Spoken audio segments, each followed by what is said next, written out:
Tips for communicating better with someone who's autistic. Let's go. I am going to explain the autism spectrum with pictures. This one's about how the diagnostic criteria for autism is geared towards boys. You know what's a really cool thing about having autism? This might just be me, so let me know if you're autistic and you also feel this, but I think this is kind of like a really cool thing. So I'm not good with faces at all. Like, I don't recognize faces. I don't recognize what faces mean, or like, you know, facial expressions and stuff. I understand what society deems as beautiful, and I can understand that thing, but myself, anytime I look at a face, like, I'm like, that's a good face. That is a beautiful face. And people are like, oh, I hate my nose, I hate my teeth, I hate my acne, I hate my eyebrows. I'm like, why? Like, that's a good face. That's a beautiful face. I just think that's really cool. Your faces are so pretty. There's nothing wrong with your face. It's so nice. It's such a good face.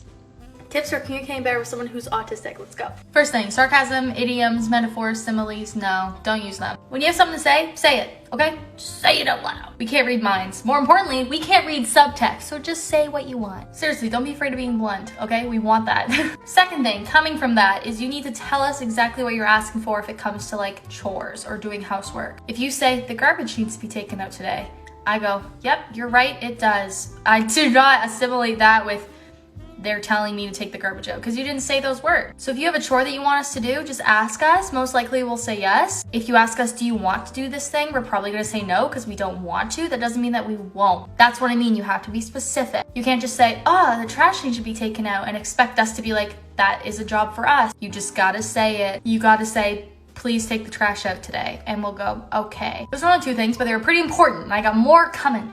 Hi, I'm Paige, and I'm autistic. You are not autistic. Well, you don't know who I am at all, so how can you even make that judgment? You're nothing like my son, who's 5 years old and a boy and autistic. That's funny, because I'm actually a 20-year-old woman, so of course I'm nothing like your 5-year-old son. You don't look autistic. What does autism look like? It looks like my 5-year-old autistic son. Do you know that every person who's autistic is different? Just like any other human being ever? And that I'm especially going to be different from a 5-year-old boy? Yes, but there are some things that are the same. This is true, and this is why I'm diagnosed with autism spectrum disorder. But you don't show it that well. That's because this is a 60-second TikTok that is scripted. And I am a 20-year-old woman. I am not having a meltdown 24/7. I'm not showing you what I'm like at my lowest because I have clients and I don't know you, nor do I trust you. And if I don't fit what you think autism is, that's not my fault nor my problem, nor do I need to change to fit them. You need to change what you think autism looks like. I am going to explain the autism spectrum with pictures. Here is my first picture. Let's say this line represents everybody, like every person in the world. A lot of people think that these people are autistic. And the farther away you are from the line, the more autistic you are, so then the farther up you are, the less autistic you are. A lot of people think it's like a more autistic, less autistic scale, like it comes in amounts. And a lot of people think I fall like right here, or even better, right here, like I widen the spectrum to include me. This is a gradient. This is not a spectrum. This is not what autism is. When actually, we are 2 completely separate neurotypes. Autistic people and allistic people are not on the same any kind of spectrum. And every autistic person fits somewhere inside of the one circle. All of our traits affect us differently. So while we're all on the same spectrum, we may still struggle with different things. There is not any more or less autistic. There's just autism and not autism. Autism in girls, part 1. When doctors were studying autism, they only studied males. This makes it harder for anyone else to be diagnosed because everything is based off the male brain. This sucks. Girls usually end up showing different traits than guys do, which is why it can take us years to get diagnosed. I was 15 when I got diagnosed, and that's considered early for a girl. I have a guy friend who's autistic, and he was 2 when he got diagnosed.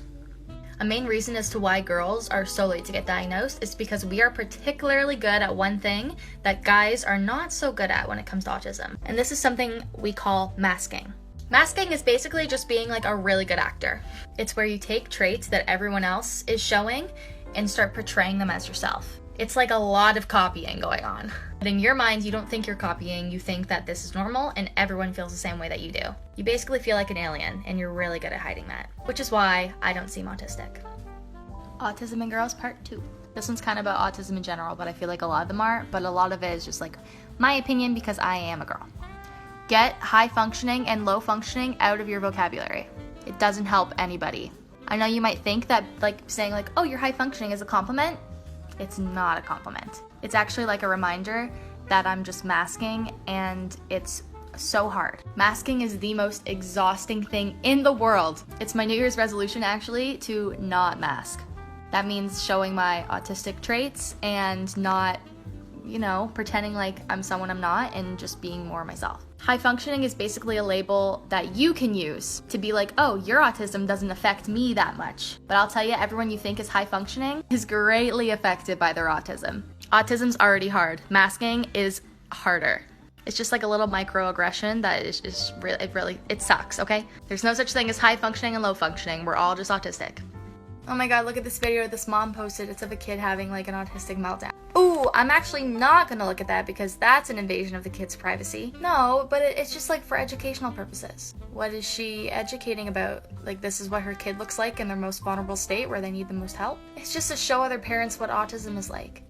To like scare parents and make them think that their autistic child is a burden and awful.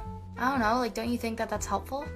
No, I think that if you want to learn about autism, you should learn about autism. And I also think that exploiting your child is not a good idea, considering that they cannot consent, and clearly in that state, they need help. And filming them and posting it to try to get pity from other people is not, my biggest thing. I don't like that. Well, how are they supposed to learn?